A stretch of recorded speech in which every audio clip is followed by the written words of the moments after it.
Dans les rues chaudes et poussiéreuses de Cotonou, vivait Priska, une jeune femme belle comme une déesse. Elle avait cette allure qui attirait tous les regards. Peau caramel, cheveux toujours bien coiffés, ongles parfaitement manucurés. Mais derrière son sourire séduisant, se cachait un cœur prêt à tout pour échapper à la misère. Priska travaillait comme maquilleuse professionnelle. Elle avait l'habitude de fréquenter les lieux chics, même si son compte bancaire criait famine. Elle avait un rêve, épouser un homme riche. Pas juste riche pour bien vivre, mais riche au point qu'elle n'ait plus jamais besoin de travailler.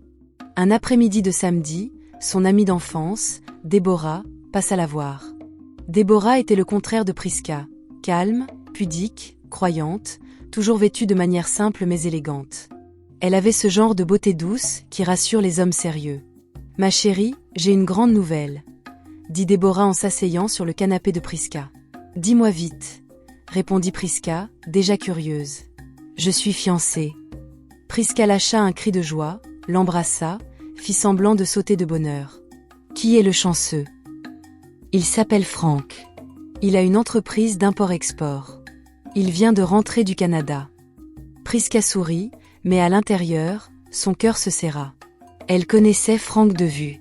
Un homme grand, bien bâti, poli, toujours en costume. Exactement le genre d'homme qu'elle rêvait d'avoir.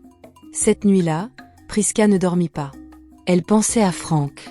Pourquoi pas moi? Pourquoi c'est elle qui l'a eu et pas moi? Moi aussi je mérite ce genre de vie. Le lendemain, au lieu d'aller à l'église comme d'habitude, Priska se rendit dans un quartier reculé, au bord du lac Nokoué. Là, vivait maman Lissa, une vieille femme réputée pour ses rituels puissants. La pièce où elle reçut Priska était sombre, éclairée seulement par une bougie.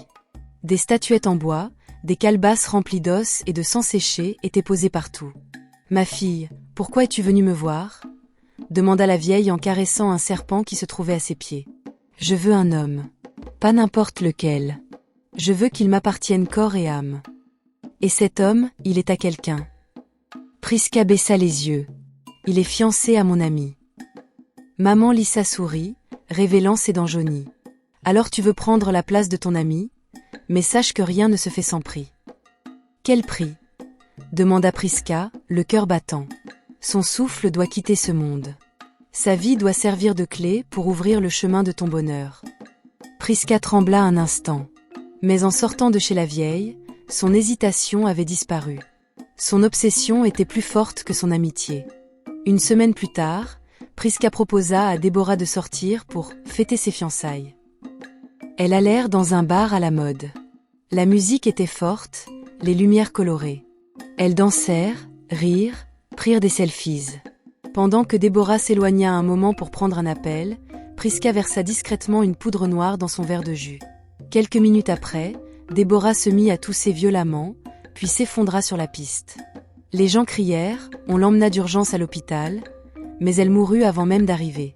Priska pleura, se roula par terre, jouant parfaitement le rôle de l'amie inconsolable. Les mois qui suivirent furent lourds de tristesse. Franck était dévasté. Priska en profita pour se rapprocher de lui, sous prétexte de le soutenir moralement. Elle lui cuisinait des repas, lui envoyait des messages réconfortants, et lentement, très lentement, elle s'installa dans sa vie. Mais pour s'assurer qu'il ne regarde plus jamais une autre femme, elle retourna chez maman Lissa. Cette fois, elle reçut un paquet contenant des poudres et un petit sachet rouge. Enterre ce sachet sous le portail de sa maison, et mets la poudre dans son café. Après cela, il ne verra plus que toi. Priska fit exactement ce qui lui fut dit. Peu après, Franck changea.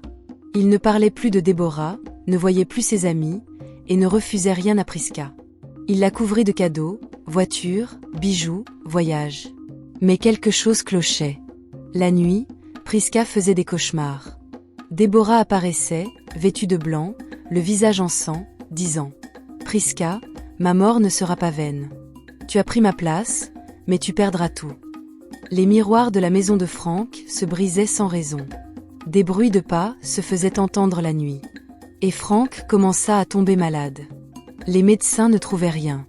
Maman Lissa dit à Priska « Il faut renforcer le travail, sinon l'esprit de ton ami va détruire ce que tu as construit. » Priska alla de nuit au cimetière, sacrifia un coq noir sur la tombe de Déborah. Mais l'atmosphère devint encore plus lourde. Un soir, Franck surprit Priska en plein rituel dans le salon. Elle était nue, entourée de bougies rouges, et parlait une langue étrange. « Qu'est-ce que tu es en train de faire » cria-t-il. Priska eut les yeux révulsés et se mit à rire comme une possédée. Franck, effrayé, appela un pasteur.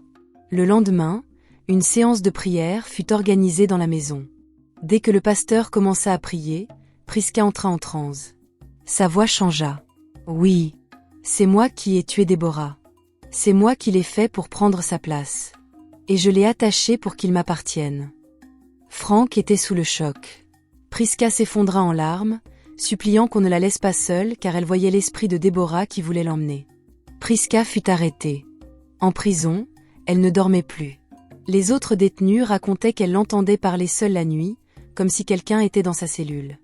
Un matin, on la retrouva morte, étranglée, mais personne n'avait pénétré dans sa cellule. Franck, quant à lui, perdit tout goût à la vie.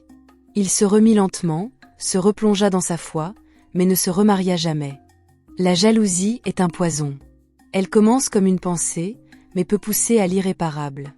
Tout ce qui s'obtient dans le sang se paye dans le sang. Les esprits des innocents ne pardonnent pas. On ne bâtit pas un bonheur durable sur la souffrance d'autrui.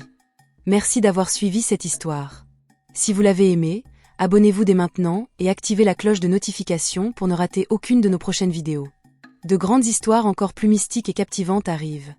Restez connectés et à la prochaine.